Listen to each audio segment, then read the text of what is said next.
So good afternoon. This is the last session of the 10th anniversary of the AMR conference, which is actually quite a nice feeling. Sad that it's already over, but generally speaking, I think it was hopefully again an enjoyable conference. 10 years of this conference. It started really small once in Berlin. Now since many years we're here in Basel. And we had again an attendance of just under 700 people, so slowly but surely continuing to grow, which is also great. And our last session is connecting to the start of this conference. At the start, we looked a little bit back, what happened since we are talking about policy in AMR, since we are looking at antibiotics as very essential drugs for society, etc., and what have we achieved, etc. This panel tries to build a bridge and look into the future as well. I think that's very important. So where would we like to set our priorities over the next 10 years, and where would we like to be in 10 years when we still sit here, hopefully most of us at least, and look back at the successes that we would have achieved, right? So we have a really great panel here. I'm very happy to have such a good lineup of speakers. And we try to look at where do we project ourselves from different angles. I don't need to especially introduce Dame Sally Davis. I think we all know what she did over the past 10 years already for this field. We have Alex Tasker here as well. We have Nina Kanner and we have Henry Skinner. So we have a bit of the view from policy, from the clinicians, from the investment perspective, etc. And without further ado, Dame Sally, I'm very happy to give you the word to give us your vision where you want to be in 10 years with AMR. Thank you. I don't think I'm going to be here in 10 years' time. I sincerely hope the rest of you who are younger will have solved it. And I want to start with a thank you, actually, because when we had a very good dinner in Copenhagen, I must have had a glass too many, and he persuaded me to come to this meeting, and I've not been for the last 9 years. Oh, sorry. Thank you. The great thing about coming, which I haven't before, is I've really enjoyed it, and I've learnt lots. And I go to far too many AMR meetings where I don't learn. And I sit there and think, I'd better smile, but I'm bored. So, fantastic, and thank you for persuading me to be here. I think it's a great conference, and I think it's a good idea to raise our gazes. We've heard amazing panels, novel therapeutics and diagnostic approaches, progress on the incentive models. I'll come back to that. I've been impressed by some of the regulatory stuff I've heard and emerging markets. So today I'm sat here feeling optimistic, which I don't always. I am a glass half full person. And I don't think we're short of brilliant ideas.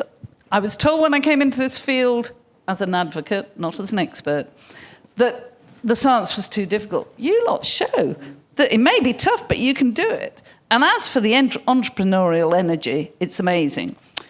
So where are we? I think we're at almost a once-in-a-generation challenge. AMR put against this dreadful backdrop where we've got some political momentum, we've got system-level shifts needed, but there's a crisis, and we haven't yet really managed to develop the scale of ambition across the world that's needed. I mean, you just have to look at the deaths, and you know we've got to do more. So, as the next slide shows, some say climate change is the model, and we are where climate change was a decade ago, I think a bit further back actually. But what we do share with climate change is the complexity and the need to get the whole of society working together and making their contributions. And sometimes when I talk about One Health, I find people are saying, oh, what do I have to do differently? And the answer is nothing. Just do your bit well, and then it will join up. We haven't mobilized the unity and the public education that climate change has, and I would argue the urgency has. Hang on, we'll get there. I'll tell you when I want you to change. But we have had progress. So, well, it's nice for you to go backwards. AMR moved from the margins to the centre of global politics. So we've had two, I'm just trying to look which one that one is, two high-level meetings, 2016 and 2024 at the UN. Why did we go to the UN? Because we know that this can't be solved by the WHO or the FAO or UNEP or WOA. It needs everyone coming together, and it needs governments to come together, which some of us know how difficult it is. So heads of state are quite useful on occasions. We got a good political mandate out of 24 and a mandate to reconvene in 29. So we've got to move this forward. And many people in this room really pushed for this and helped build that coalition. Brick by brick, wasn't it? Hard work, your advocacy, your science, creativity, and the sheer persistence of those of us in this field. But now we've got these polycrises, as people talk about: geopolitical fragmentation, conflict, financing pressures, anti-science. The conflict is just dreadful. I'll leave Alex to address that if he feels like it. But the forces are accelerating, and I think they're deepening the vulnerabilities that drive AMR. And we know that AMR is disproportionately affecting communities that already have the greatest burden of ill health, economic problems, and everything. So the question for 10 years' time is, did we match the moment? So I will have the next slide, and I believe we can. I would also say that disruption that I've just mentioned creates spaces and opportunities. And those who know my prior to AMR career will know that I learnt how to use those opportunities to make massive change, because there's always vacuums and real opportunities. And that's when new coalitions form. So what I like here is the private, the public, the academic, the entrepreneurs, all together, all worrying about the same thing, all trying to work together. And I do think that Carney might have been right, that there's a momentum for middle countries, we're a middle country, to step up and support public-private partnerships with renewed ambition. But there won't be magic bullets. There's a lot of graft to do. We're going to have to develop trust, and we're going to need follow through. But you know, these partnerships can be catalytic and make things happen as long as we are realistic. So, put beside that how technology and science are reshaping our field. I mean, I'm impressed by how AI has even managed to get onto my mobile phone. And it is accelerating discovery. I hope it'll accelerate, we were just talking about this outside, the regulatory pathway. It has a role to play in stewardship, surveillance, bringing new expertise. So, can we get it right? Well, of course we can get it right. And we're fools if we get it wrong. And I keep arguing that AMR should be the poster child for how these emerging technologies can be used for the public good. So let's try the next slide. I'm hoping I'm at the right slide at the right time. The next years, until your 20th anniversary, are our windows for action, and we're going to have to reform a bit. And I think success in 10 years' time is going to be defined by whether we can say yes to a number of questions. Did we close the access gap? Did we invest in health systems for stewardship? Did we retain and rebuild the AMR workforce, reversing the brain drain? Did we build a sustainable pipeline across therapeutics, antifungals, vaccines, novel interventions such as phages license? Did we finally scale diagnostics? I mean, why is it that presentation earlier showing how a diagnostic can be made so cheaply that works for rhinoviruses, why are we not using them? Did we scale access and equity from the start, integrate them? Did we treat antibiotics as the global goods and infrastructure that they are? And did we fund and sustain the data and surveillance systems to guide our action and hold us accountable? So we need to do all of those. And Beam and all of you can't do it on your own. We've got to work together. And John Rex is going to keep us all up to date, thankfully, on who's doing what so we don't waste time and duplicate. And we are going to have to confront this lack of urgency and direction about action and investment and the silos. And I was cheered by regulation, but we've got more to do. So in the next slide, what I'm talking about is turning momentum into innovation. It was the one before. I'm now on the last, but it doesn't matter. And we only made the slides because you wanted slides, not because I wanted them. The pull incentives. Yeah, Britain did them. Thank you, EU. Italy, thank you. We're getting there. Sweden with its, Canada working its out. Australia looks as if they're going to get over the mark. The scale lags the challenge, but we are getting there. And we're going to have a club. And then we need to stretch it further. Then we need to get fungi in. Then we need to get diagnostics in. But we can use it. We can keep pushing. And I think Australia will come in. Governments have got to develop some strength and move in, and courage and move into new territories. And the private sector's got to stay on the field. So how do we add up all our efforts? I think we've just got to work at it. And I'm not going to go into all of the details about it. And in fact, I'm going to shut this down because I think it's really important to go back to communication and behaviour change. How do we get the behaviour change in clinicians, policymakers, investors, farmers, public?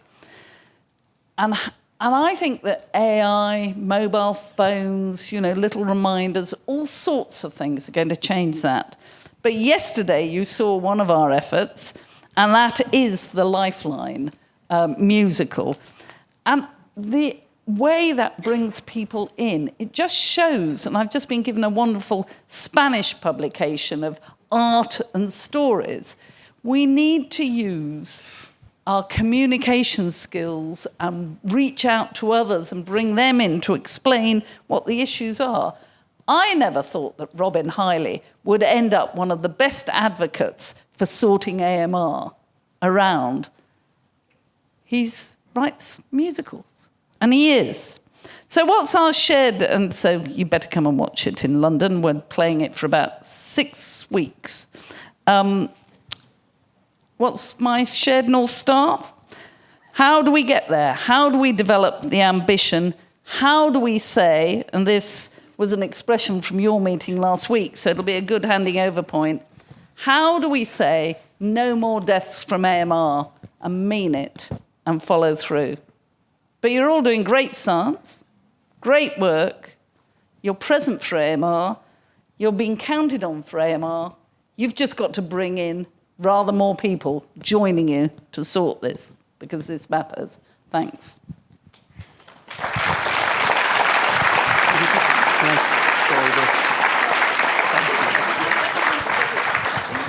You've got a man for that. Men have their uses. Apparently men have their uses. I've yet to find one, but we'll... Oh, thank you very much. Out of interest, there are multiple handing over points there. And I'd just like to point out for the audience here that we didn't compare notes ahead of time, but there's actually a wonderful synergy, should we call it, there at that point. Just so if I can start my slides. There we go, having revealed the piece. So actually on the note of art versus science, most of my slides I would suggest are more art than science at this point. But despite being asked to talk, and it's a very generous invitation, I'm going to make you do the work in the audience, which is the main thrust here. I'd like you to think about what AMR is for you, and particularly what the actual problem is, and hold that in your head. Understand what it is for you, because I've done this exercise with quite a few people in the work that I do in a lot of very fragile places. And for me, they typically come into one of two places. You tend to come people on the coast or in the sea. And those kind of land people, they see AMR as mappable, tractable. It's a system. You can build structures, observation platforms, and lighthouses. We can address it as a system. But there's also sea people that we need to talk to who are, it's unknown, it's deep, it's threatening, there might be monsters there, and we need to be very careful how we sail this area. And again, I've spent most of my career living in these kind of problems and working in fragile, violent, or vulnerable settings. And in the next 5 minutes, I'm going to try and convince you that we've been wrong on both accounts from that. The main bit I want to bring into you is that this is a hugely complex, interesting environment. I don't know if you've seen this diagram before, any of you? It's the WEF risk diagram. AMR, the closest thing to it is going to be about 10 o'clock infectious diseases there. But actually, the infectious diseases there are very one step away from extreme weather events, from migration, from critical infrastructure failure, and they're pretty close to cyber warfare and human rights abuses. We are part of this in this room. The real world connects all these things in a meaningful way, arguably better than this would do. But actually, in a rapidly changing world that's on our doorstep and in our homes, how can we actually do this? I would argue it requires multiple perspectives and ones we don't necessarily have in this room, but also have competing priorities. And how do we get them lined up? Now, this one you've seen, and it's probably the picture you were expecting. This is the reality of AMR. This is the reality of AMR in global change. Conflict, climate, lower collaboration, new forms of instability, and a new world order was the tease I was given at some point, which is both challenge and opportunity. That change is always difficult, but it can be exciting and problematic in equal measure. And the phrase I'd like you to remember is that the resistance we're talking about, evolves from conflict. But conflict also evolves from resistance. These things are absolutely wedded, and we can use them and address them as we need to. And just to illustrate this, a couple of the statistics, and that's why I've got this out here. Armed conflicts, as we're all probably aware, are the highest they have ever been since 1945. Conflicts are lasting longer, and actually interstate armed conflicts, so within state armed conflicts, are 3 times higher now than they were in 2000. The world is more conflicted, and the use of technology is just accelerating this like we've never seen before. The world is changing very rapidly, and we need to work out how we want to address it. But what this looks like in the field is this. It's the breakdown of trust. It's the breakdown of the rule of law, undermining systems, relationships, and actions. And I'll cite Mark Carney again. This is where we definitely didn't line this up. But his comments on the rules-based international order, I think, are equally true for health as they are for economics. The ability to work in this space, and we need to be better at that. And so I was asked, typically, what do I see if we don't address this? What do we do if AMR is not resolved? Well, actually, for me, the most vulnerable are visited the harms. They're the ones who are going to cop this, to use a British vernacular. But then what we're going to see is forms of vulnerability are going to be changed. Where we thought we are safe, we are not. Where our food systems were secure, they are not. And the degradation of the mechanisms that protect us. And that's not just health systems, that's political, financial, social systems. They're going to be undermined or overturned in this kind of space. So AMR left unchecked goes far beyond the human body. And one of the greatest damages it can do, and we've seen this happening in Syria, Ukraine, and other spaces, is it undermines trust and potentially destroys hope. So that is beholden on us in these areas to make sure we keep that going. But I'm going to show you the battlefield as seen from the lab. So are any of you familiar with this, out of interest? It's a Harvard piece, and the 1,000 in the middle is the 1,000 minimum inhibitory content of E. coli. So we seed the E. coli in from the ends, and what you'll see here is very akin to a battle line. The E. coli populates, then we get a breachhead, or breakthrough. And this battlefield is a 2 foot by 4 foot Petri dish with 14 litres of agar in it. And as the organism hits resistance, and we talked about the conflict there, it learns, it evolves, it breaks through. And what I'd like you to take from this is no single effort to control, no technology is enough to resolve this problem. And just as an observation, in 2022 in Ukraine, military technology typically, would become obsolete in 7 months. It is now 4 weeks until that technology is obsolete. Think about the pace of innovation required to overcome those kind of challenges. But actually, what does that look like outside the lab? I could have chosen many, but I've chosen this. And again, I'd be impressed if you can identify it. But this is the bombing of Hamburg So it's much more than a destruction of a major European city. And it teaches us much more than just razing to the ground. What I see here is health systems fragility, which has impacts on vaccination, enduring child health. I see heavy metal contaminations, which is driving co-resistance. I see ecological damage, which goes on for generations. I see political fracture and a failure to work together. I see a rise in illegality and informality, driving new forms of inequity and inequality. And I also see a background of information mis and disinformation, of the inability to control the narrative and help people help themselves. So beyond the bombs and beyond the footage here, we can see the way that conflict is driving AMR, but also AMR is driving conflict in certain ways. And just to show that these types of fragility intersect, the UN reckons by 2050, more than 3 billion people will live in slums with inappropriate or insufficient healthcare, and more than 1 billion people will be displaced by climate. What does the world look like for AMR in that new area? And my answer to that, because again, I'm an unrepentant optimist, is that we need new partners. We need new ways of working, new ways of understanding, and new ways of acting.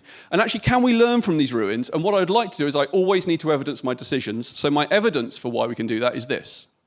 Can any of my panelists name who that is? That's Hedy Lamarr. Hedy Lamarr is an Austrian-American actress in the 30s and 40s. And she, with a composer friend of hers, recognised that torpedoes were being blocked by the axis on radio frequencies. So she developed frequency hopping to avoid the axis blocking. And frequency hopping is a foundational technology for what we now have as Wi-Fi and Bluetooth. So born in wartime threat emergence in a fractured world was driving technologies which have fundamentally and radically altered what's going on. And what I'd like to push you to think about is, out of that crucible of conflict, who is the Hedy Lamarr of AMR? Are they in this room? How can we support them? How can we grow them? How can we unlock this potential? And one of the inhibitors of this potential, and this is where I'm probably going to fall out with some of my panelist friends here, is I think this is part of the solution and the problem. Now, this is beautiful to some of my colleagues. This is the UK 2013 to 2018 logic model for AMR. And the reason they love it is because it's got colours and it's got arrows and you can see where the boxes go. And it's incredibly useful. It articulates a problem, but I would argue it fails to represent the real world in a way in some of the settings that I've shown. And it also is predicated on the fact that we can command or control. We can intervene and the boxes will act as we want them to. But in a rapidly changing world, what does that mean? AMR is an evolutionary threat. How can we act? And you obviously know I love metaphors, because I put one up at the beginning. But this is where I'd suggest we might want to look, in nature. Now, this is a murmuration of swallows in English. What this is here is movement in the face of evolution. It's rapid, it's changing, it's responsive, it's allied, but it's not commanded. It's able to respond to the threats in hand. And my challenge to you is, when you think about that threat I put you at the beginning, who do you want to be shoulder to shoulder with that's not in this room? Who are the new voices? Is it security? Is it food? Is it ecology? Is it investment? Where do you need to be? Is it historians? Is it artists? Who can we stand with in this collective action to actually address things in the ways that we haven't before? Because our systems, as we understand them, are probably, if not failed, they are going to fail. And if you think it's idealistic, and if you think you get that challenge, I will have a cup of coffee with you outside and I will show you how both commercial and criminal enterprises work like this. Quite a lot. Criminal networks particularly. Humans are capable of this action, but we just need to understand how we do it. So that brings us back to the coast. So we've got you in the land, if you can understand it in systems, or it's just this threat in the sea. Well, I would actually argue the most joyous, exciting bit here are those cliffs.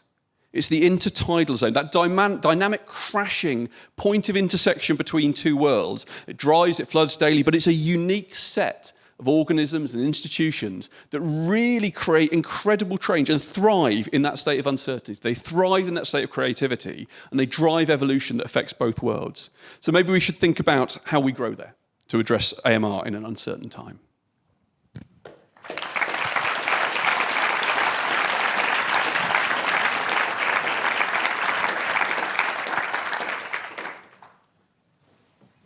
So I think this will be tough, because I'm now going into a more daily, well, I cannot. I think we need to wait for the gentleman to switch it over. Please switch it. Yes, thank you. So I'm going to share with you some clinical perspective. And this is, of course, a daily work situation, and we are not on a global scale. We are in a microcosmos, I would say, so we are in a hospital.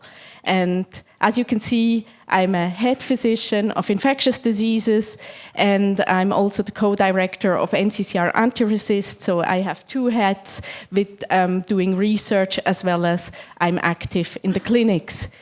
So this is what I actually faced a week ago when I was on call. And it's actually a 74-year-old patient who came to us in December. He was previously hospitalized in Cyprus, had a severe encephalitis, and then a complicated course with a ventilator-associated pneumonia, septic shock, and then was transferred to us, to Basel in December.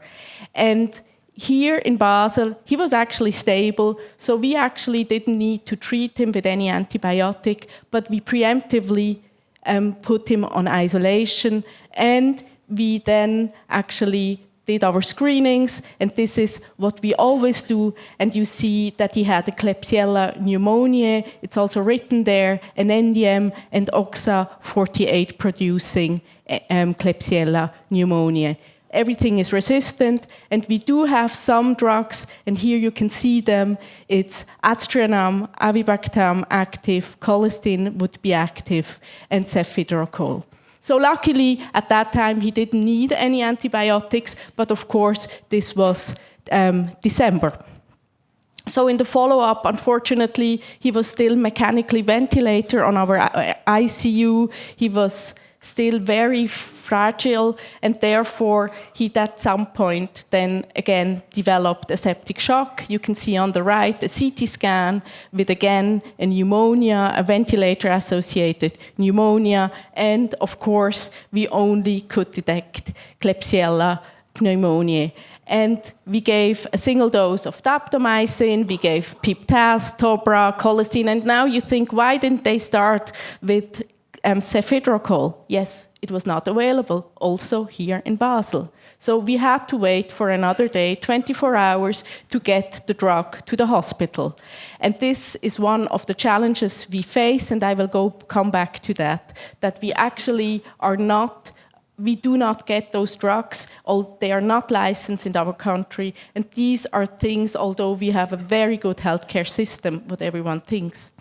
Okay, so the patient, unfortunately, still after 10 days, had a persistent respiratory failure despite cefiderocol, and the ICU specialist said, we need to change something. So, of course, what we do, we sample him again, and we sampled him again, and the only thing what we found was the same Klebsiella, so with the same resistant profile. But why does our drug not work? So this is then the question in the clinics. So did we do something wrong? I didn't show you now the CT scan. The CT scan didn't change too much. But then, of course, we said we should change the drug because we have another one which is highly susceptible, and we know that we actually would like to treat him with avibactam aztreonam. But again, we do not have the drug. We didn't have the access, so we changed to ceftazidime, avibactam plus aztreonam, and then after 2 weeks we received the avibactam aztreonam. So the course was quite okay. He was then, while I saw him last week, he's now not anymore on the ICU, and he has an abscess, he has an empyema. Thoracic surgeons cannot perform the surgery because he is still too frail. So for us, in my little world, it's the goal that every patient we have, if he has an AMR or he has not an AMR, we want to give him the best care. And this is our goal. But in such patients, we really have a lot of challenges. And I think also in countries like Switzerland, this is an issue because such critically ill individuals who are often very critically ill, they are highly complex and they need a lot of resources. And these resources are not only the nurses, etc., but there are several disciplines involved, so thoracic surgeon, IPC, infectious disease, ICU specialist, pneumologist, and we do not have these resources actually. So for one patient, all those doctors have to come to see this patient every day.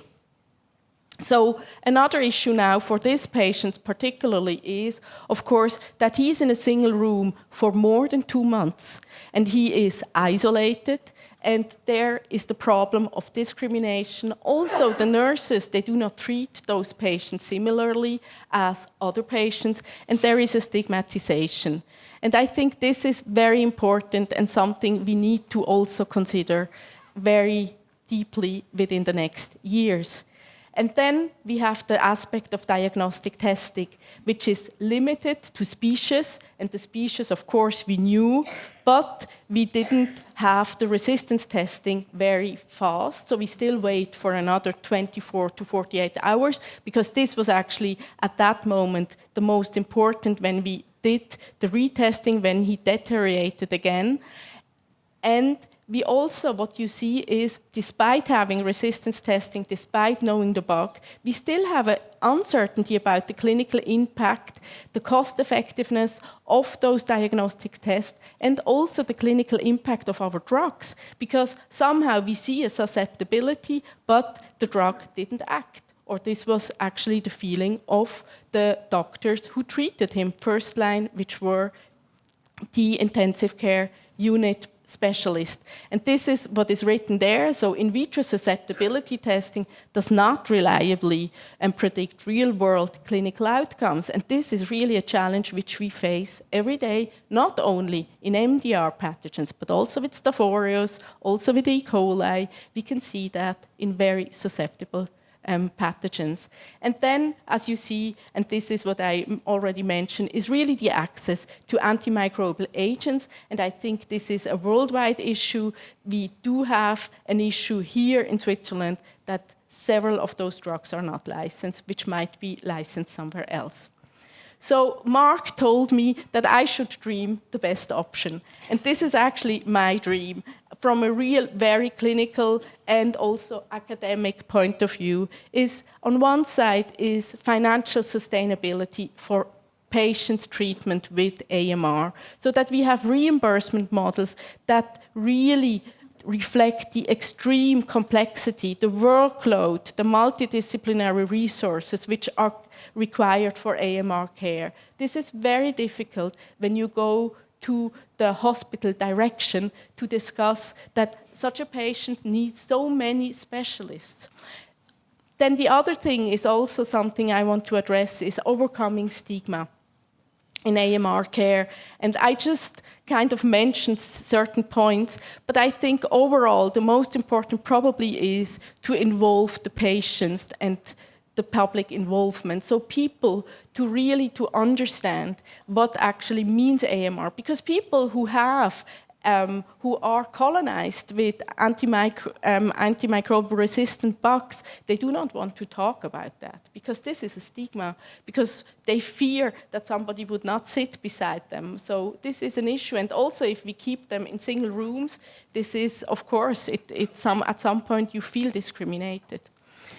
So we have also another issue is the paradigm shift in diagnostic and therapy. And I think we really need in future, in 10 years, I would be so happy to move beyond susceptibility testing toward a more holistic, precision-based approaches, integrating the host, the organ, the environment, the pathogen biology. So really to address the whole situation, what happens in the patient. And thereby maybe implement combination therapies, host-directed therapies. So we need to move on there. And then, of course, what was already addressed before is the guaranteed access to life-saving drugs, immediate availability. So this is an emergency. It's not that we can wait for another 2 weeks. So we need the drug immediately. And this is what I feel for Switzerland could be via a subscription model and centralized national storage, but probably also for other countries. Yes, with this I would like to close.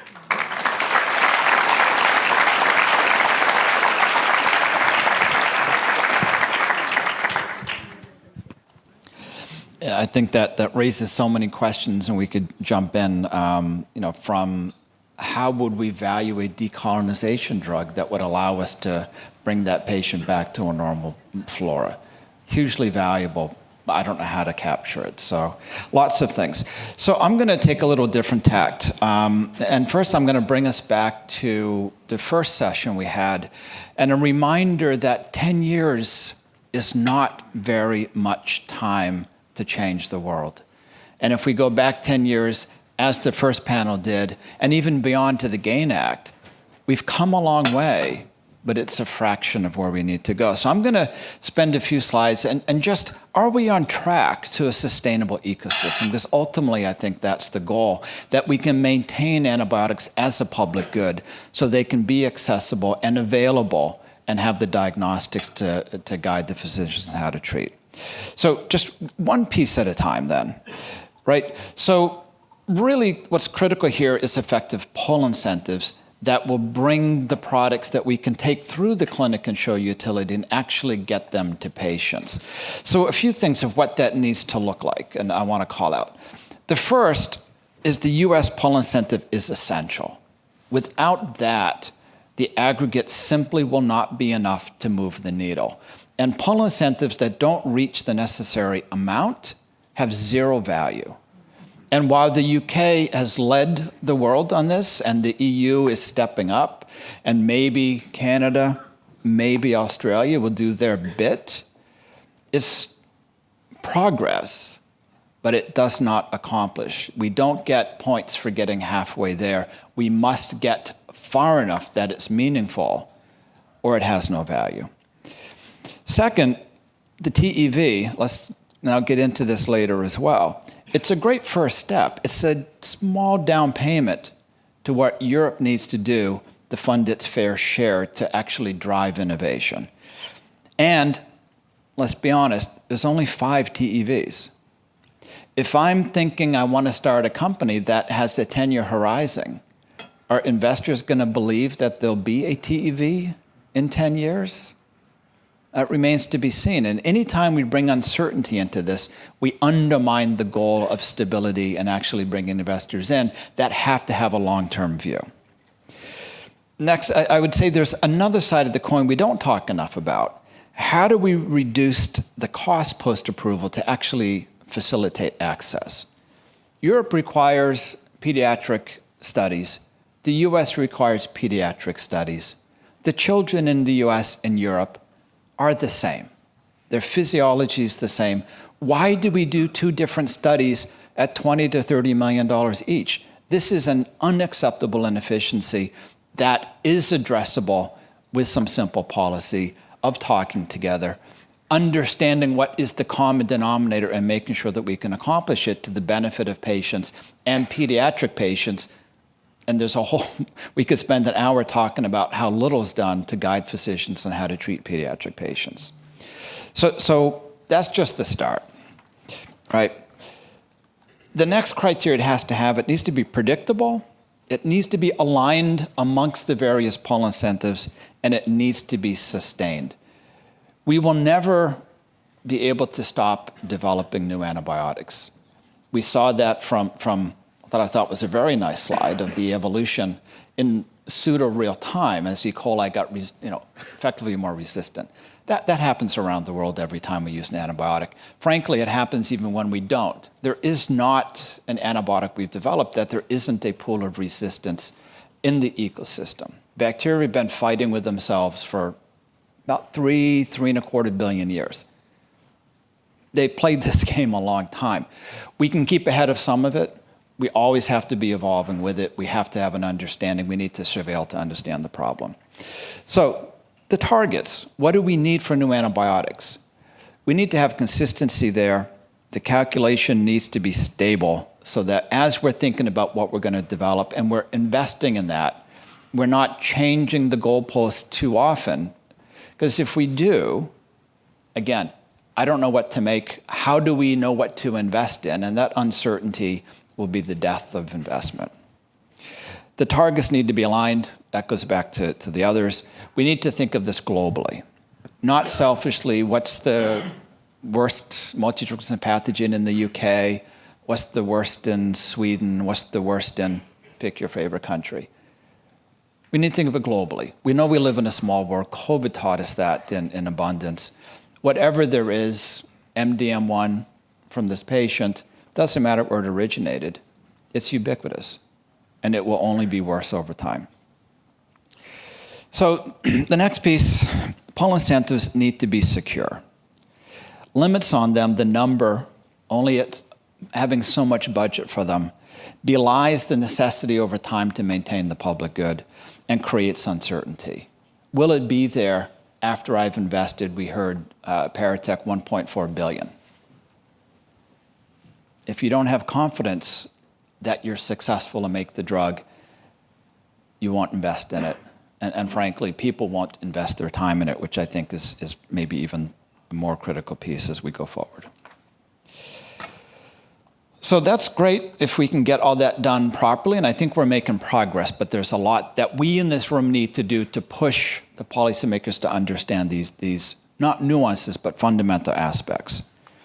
But let's also understand that a small company cannot commercialize globally. So if we're going to rely on small companies to get approval, pick your geography, the US, Europe, a small company doesn't have the knowledge or capability to bring access even to a second major market, let alone globally. We need to come together and really drive a network of willing partners around the world that can accelerate access, bring it to patients in need, that is aligned with stewardship, that's appropriate for that region and the like. So we need regional partners, whether it's MENA, India, China, Southeast Asia, wherever it might be, to really facilitate the breadth of access. And we need to be thinking about that in our product development. Are we making an expensive parenteral $150 a dose? That might work here, might work in the US. At that price, probably 85% of the world cannot access it, even at the nominal cost of production. We need to factor that in from the beginning. Can we have an oral drug? Lots of places in the world, the price of the needle and syringe makes it unapproachable. How do we think about where the patients are from the standpoint of our product development? Not a narrow mindset that here we are in a high-income country and all we have to do is solve and get approval. Approval is a necessary step. Approval does not bring it to the patients that need it. How do we think about the middle-income countries that can do so much more, that have intrinsic capability, countries like China that produces most of the API and starting material anyway, India that has remarkable capability in the pharma sector and a huge need. How do we leverage capability in those places, along with our innovation, to drive an accelerated access that actually fundamentally helps people and ultimately is necessary to control the progression of AMR and to retard the amount of resistance we see? We don't do nearly enough to think about that. We're so focused on the next step in front of us, and we need to be thinking about this as a solution that actually gets to patients. And then the last thing, how do we bring this to the low-income countries? We have GARD-P, which does God's work. They can't do this for everything. We need other ways, other partners, other facilitation that does more.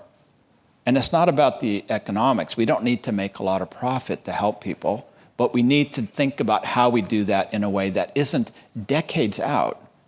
And I'll remind everyone, vancomycin was discovered in Borneo. And I'll challenge anyone to tell me when it actually was introduced into Borneo as a drug. It wasn't fast. The last piece, I think we simply don't think about much at all, but I think about as an investor. But we need to think about this collectively because ultimately we're trying to bring investment back to support our innovation. And investors have been absent here now for decades, and it's only gotten worse in my mind, but you can all have your own opinion about that. So as we think about these pull incentives, how will private investors exit? How will they take money out and give it to their LPs and say, I made you money and I've done good? It doesn't have to be the biggest return that the greatest immuno-oncology or Alzheimer's drug or obesity drug would create. but it can't be negative. And that's the problem, right? It's been negative, so we don't have investors. So we need to think about it, not just how do we put money into a pull incentive so that there's a reward, but how do investors get some of that money out so that we reinvest and we have a sustainable ecosystem that's attractive. And we need to think about it in different buckets. A late-stage investor with a pull incentive goes, I can put in $100 million, it'll get approved, and I can start collecting the TEV, and I have a profit, and life is good. An early investor that's invested for 10 years, and perhaps a few $100 million or more into the company, including non-dilutive with BARDA and other things, they have a very different time horizon. They can't wait 10 years after approval for this money to come in and there to be some profit to be shared. It simply doesn't work. So we need to think very much about how these pull incentives work in the real world if we want to incent investors back in, and we haven't done enough of that. And that's one call of action I would say, is we really need to start thinking, we need to talk to that community and understand their view of what it would take, what is necessary and sufficient to get them over the line, and how we might construct things a little differently to do that. And so that's my call. And I'm going to end this last slide. And I'll challenge anyone to tell me if this is dawn or dusk. And really, the point I want to make is that the next 10 years, in my mind, is going to be in two parts. We've got a lot of progress. We have some very critical momentum with the TEV. We're on the cusp, maybe, of Canada and Australia doing their part, and I think that momentum is essential in moving forward. It also has a risk of falling short if we don't continue to push the right way. If they do small pilot programs, like Japan has done, if they move to a Swedish model, which is free riding, it's great for getting a generic access to Sweden. That's important and should be part of their planning. It does not support innovation. It does not support a sustainable ecosystem. And so we can't let them off the hook with half measures, because we know halfway to the goal line doesn't get us where we need to be. That's a risk, but it's something we all have a role to play in making sure that that risk is managed and we actually don't end up there. I think over the next 5 years, we have an issue of financing clinical development. The AMR Action Fund, with $1 billion committed, having invested several $100 million, a dozen plus companies more coming, we'll put that money to work. It's finite. The fund exists for a definite and short period of time that was designed to give policymakers a chance to solve the problem and put in place incentives. And that's certainly taking longer than any of us desire. The fund will stop making new investments in companies in the not too distant future. What happens after that? That money runs out before 5 or 6 years from now. This is a real crisis where, with all the good work that Carbex has done in pushing the pipeline, and the opportunity with AI creating millions of hits and leads that sit on a shelf because we can't even afford to make a dozen of them and put them into mice or on a plate to see if there's activity. This is nuts. So what is the consequence over the next 5 years? I think the pipeline continues to constrict. Novelty declines. That's risk. And there'll be a bottleneck after phase 1. And I don't know how we get out of that short-term challenge, but I think we need to be honest about it. That's the glass half empty. But I want to close with the glass half full, and maybe this is sunrise, not sunset, right? I think there will be a U.S. pull incentive. I don't think it's imminent, right? I think it's a 3 to 5 year exercise, right? That's a good bit out. Even once it's passed, it's probably 2 years for the rule promulgation, so we know what it means. What are the targets? How are they going to be valued? Is it going to be similar to the UK? Are there differences? Are they going to have a thing? You have to get approved in the US first, 6 months later for Europe, and we have this sort of nasty little fight about who's next. Access is important, I'll get to that. But that means the critical thing, even if everything else comes together, we need to push and keep the momentum going with Pasteur. We may not have that in place until 2020, 30, 31, maybe even 33. We're getting out there in time. Okay, so even once that's passed, I don't think investors are going to rush back into the field. There's a mindset that we have to change. And I think we need to engage now with them so they understand what's coming and how it will be in their benefit and the like. Because I think most of you have probably gone out to talk to venture investors. I'm guessing many times you can't even get in the door to make the pitch. We need to change that. So at least they're anticipating, okay, we might not let you in now, but these good things happen. Everything's ripe. And that, it will take education, will take time, and that's also part of what we need to do. So I'll end with that, and I don't want to be pessimistic, because I do think in the long run, we will get there. It's going to take a lot more effort, a lot more consistent effort, and we need to hold all the feet to the fire, and we need to leverage every piece of momentum. And we need to also drive access, because if these things happen and it doesn't come with access, there'll be no support. If Europe doesn't figure out how to access, the TEV will be shut down. The drug's approved, a couple $100 million went out the door, and who's benefiting? So we have to help them with that, and that's going to be a slog. There's a lot of countries, maybe some of that can be pulled, maybe HERA can help. Other countries in Europe have a role to play, like Switzerland. There's no reason why these drugs aren't available here so that they could be brought in within a couple of hours. And this may be one of the easier problems to solve in a country that can afford it, has the infrastructure, has the medical community and to care. But we need to solve it globally if we're really going to solve the problem and make sure that we are attentive to that. And I'll close with that.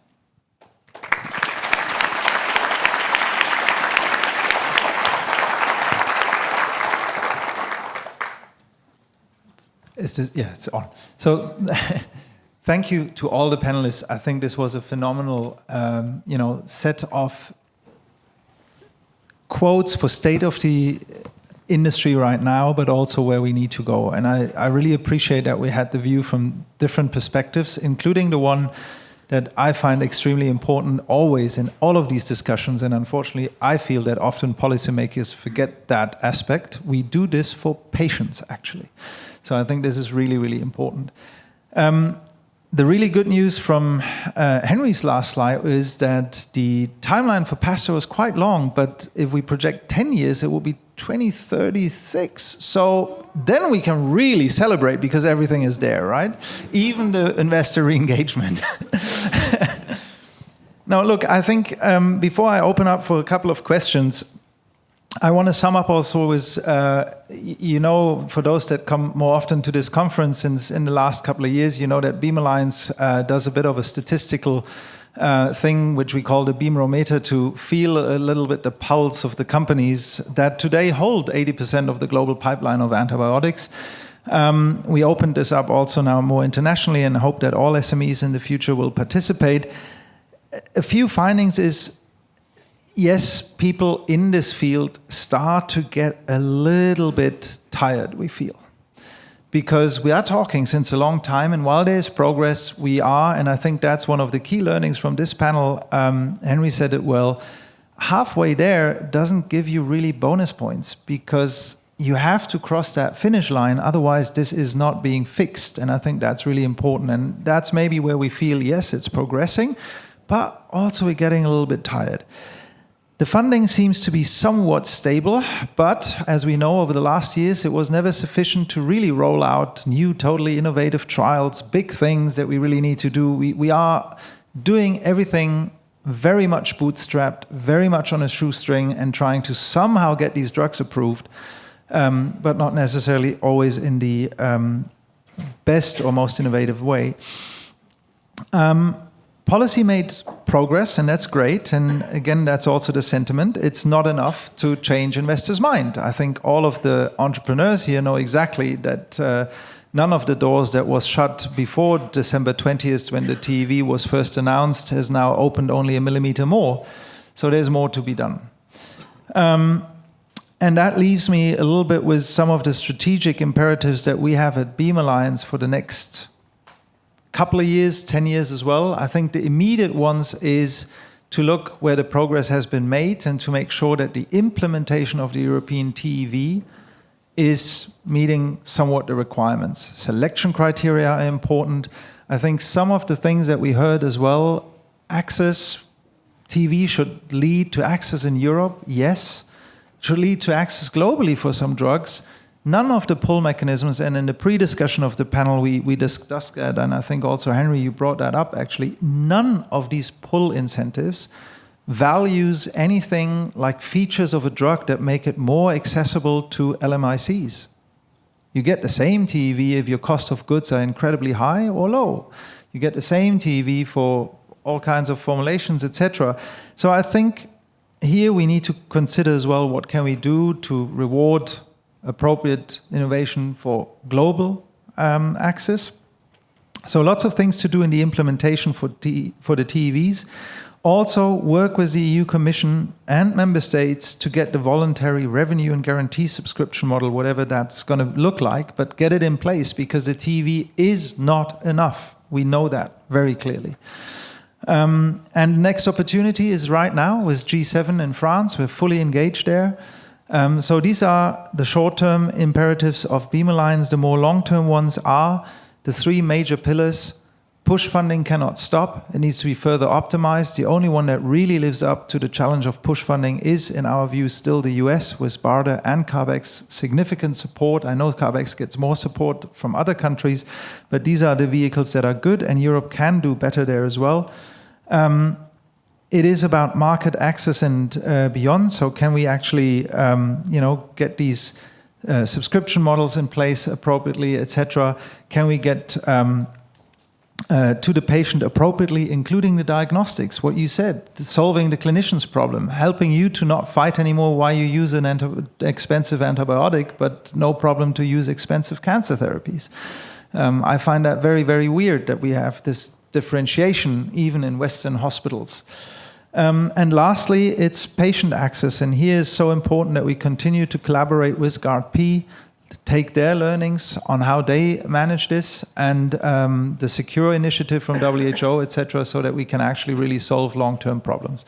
So that's our view from the Beam Alliance in the next, immediate future and 10 years long-term strategy.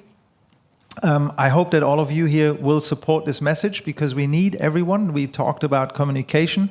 It's not only us entrepreneurs, the investors, it's the clinicians that need to help. It's the thought process of clinicians as well to be open-minded about this and not just the stigmatization, deny that we don't have the problem in the hospital potentially or not in mind, but that we actually say we need these drugs and we need access to it. And we need the public to engage as well. And we heard great sessions. We had a wonderful session the first time at a scientific and policy conference where we had art on stage. I think that's great in terms of the communication. So enough from me. I want to open it quickly for the audience for questions to our great panel or comments. There's one. Great. The micro will come. Yeah, thanks to the panel for a very interesting set of discussions and talks. Return on investment, I think, is what's going to drive most people coming into the market. Now, at the moment, if you announce you're working on an antibiotic, your share price falls. So how are we going to tackle the historical underpricing of antibiotics? If we were talking, these are single-use curative treatments, unfortunately. So you don't pay a lot. You get better, it goes away, you forget about it. It's not a statin or a GLP-1 agonist or a HIV drug where people make £100,000 from the lifetime of the patient. So how are we going to do that? How can we ask the governments to pay more, companies to pay more for what are life-saving drugs? How do we remove the bottleneck past phase 1 of legacy drugs, which are still sitting there, cheap generics, blocking the progress of new drugs coming through? You don't see this so much in other areas. Antibiotics seems to be almost a unique area where we allow things that were granted a market authorization on a certain efficacy level. When they fail that, they still carry on. What's the solution to this, that we can clear a path and actually give a decent return on investment, which will encourage companies to start investing in new pipelines? Thank you. I think you've got some experts in the room that can contribute as well. I don't know if Kevin's still here and John and others.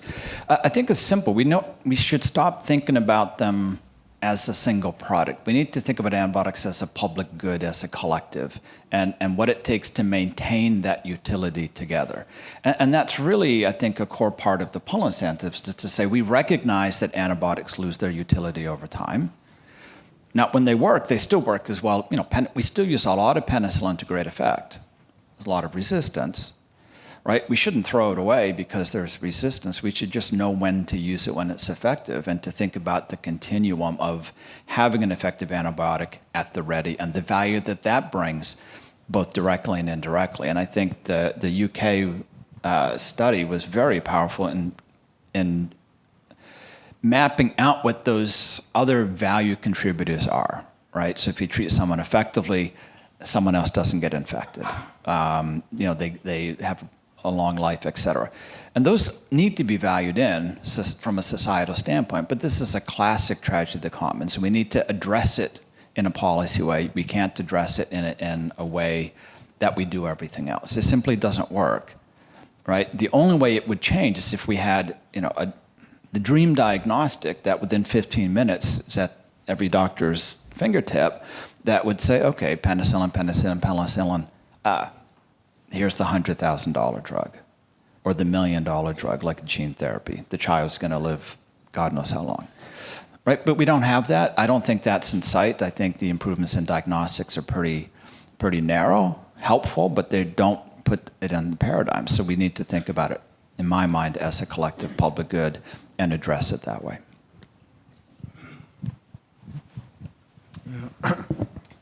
So, John Rex, the question before Henry spoke speaks to the issue of data that matter.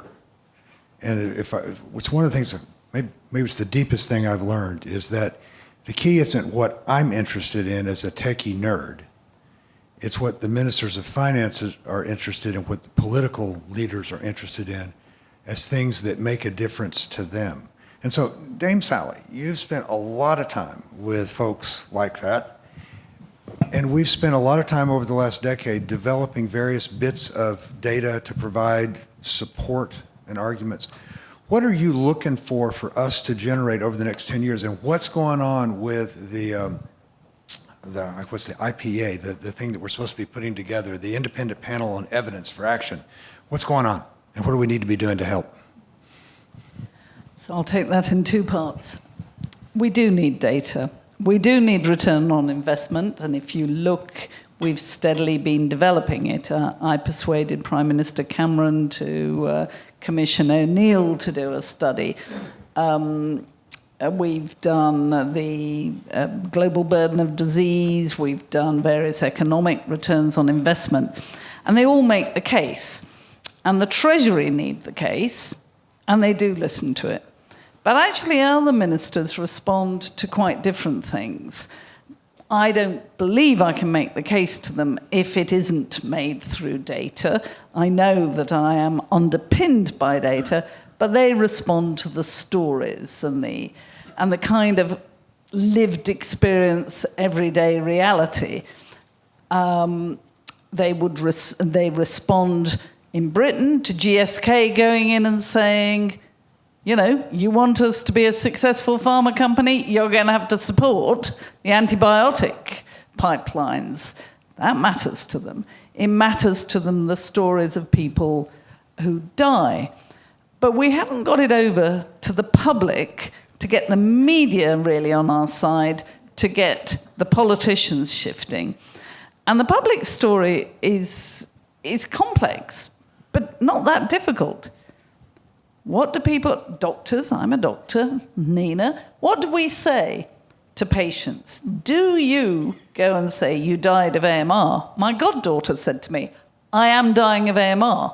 She was right, but we teased it out. But most people are told, oh, the antibiotic didn't work, or, oh dear, the infection won, or caught up with your auntie who had cancer.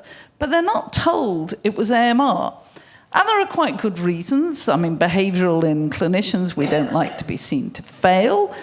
but also the complexity of, do I explain AMR? What is it? I mean, it's not that difficult to say. The drug didn't work because the bug had mutated and is really clever. And we're going to try something else. But we don't collect that data. We don't talk about it with patients and families. And the data that's accumulating about the impact on cancer patients is just pretty horrendous. But we didn't even manage to get it into our national cancer plan. So the way I try and work with them is, and I failed on that one, I hadn't noticed we were doing one because I'm no longer actually in the ministry, is you just have to keep inserting it so it becomes part of everyday discourse, and then tell stories and frame it.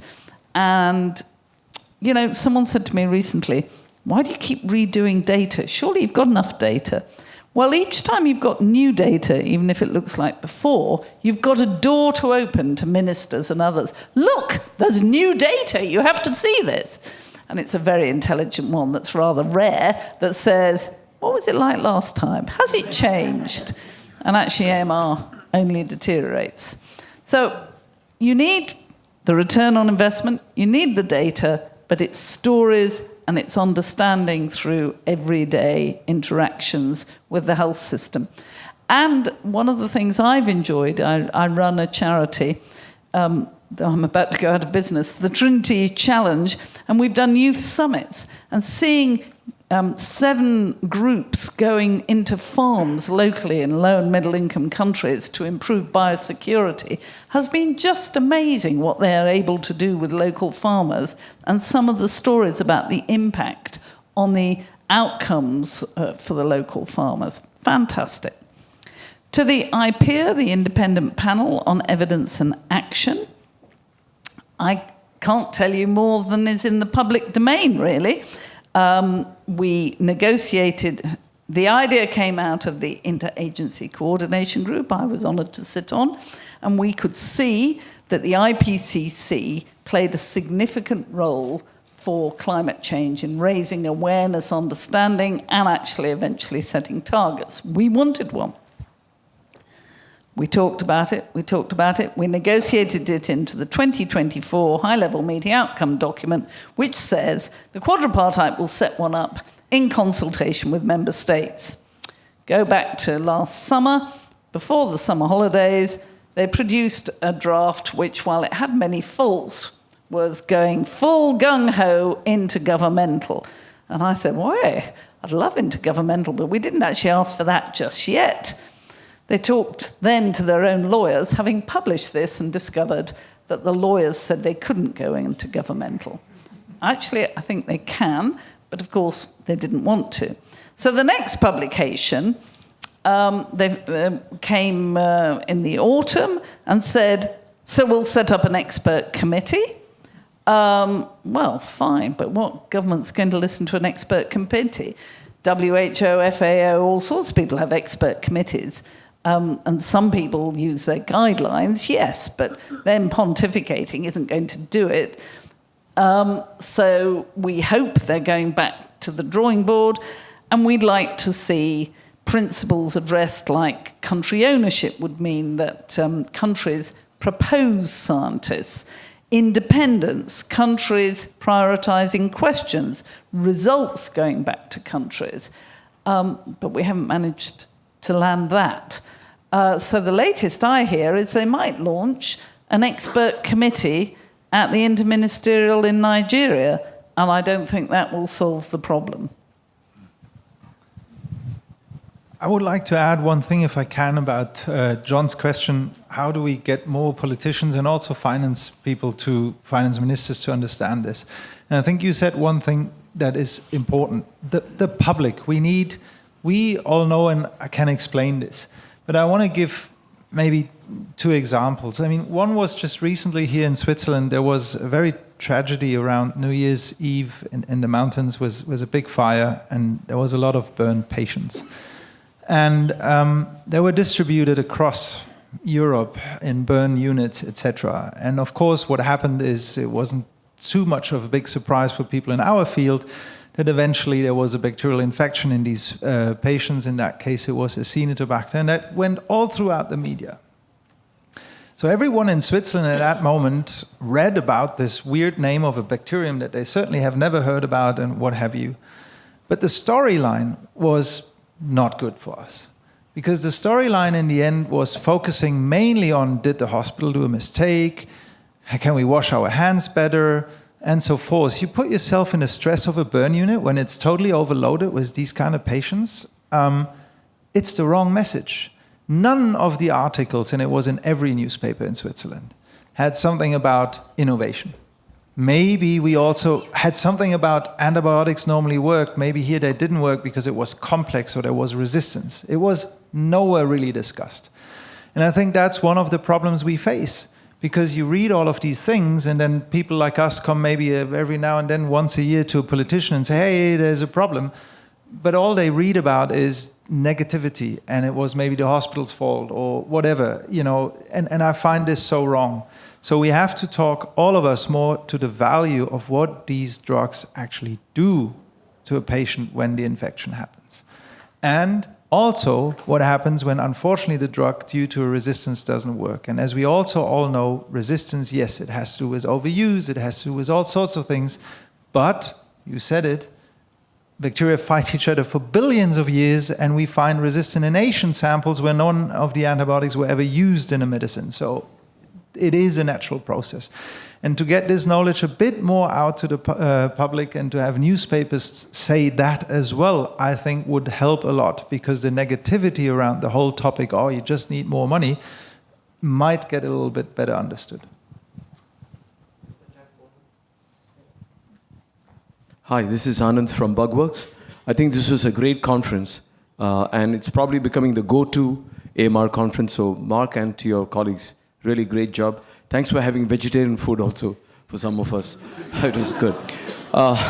Great panel. What a great way for you to close it. I'd just like to make a point that in the next 10 years, since we are looking at a crystal ball here, at least 1/3 of the participants in this conference will be from LMIC.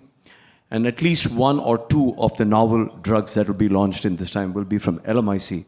And I would like to also propose that 6 billion out of 8 billion in this planet live in LMIC. 80% of the AMR load is from LMIC. I think a time has come where LMICs are not just to be thought of as recipients of access, but actually centers of innovation to solve this problem.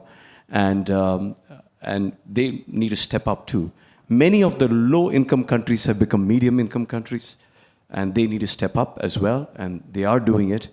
And maybe we will have profitable AMR companies coming out from that part of the world. So, thank you.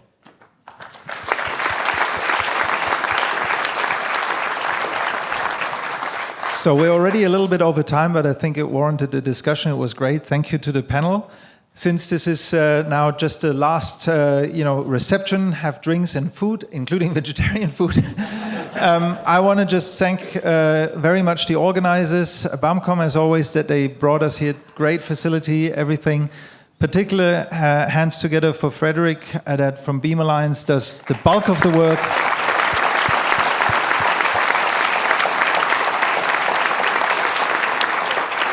And to my colleagues on the program committee, Florence from Beam Alliance and Auerbach and Dipali from the AMR Action Fund, tremendous work, really. I think it was a great success again. And number 11 is next year. So we're looking forward to have you all here. Thank you.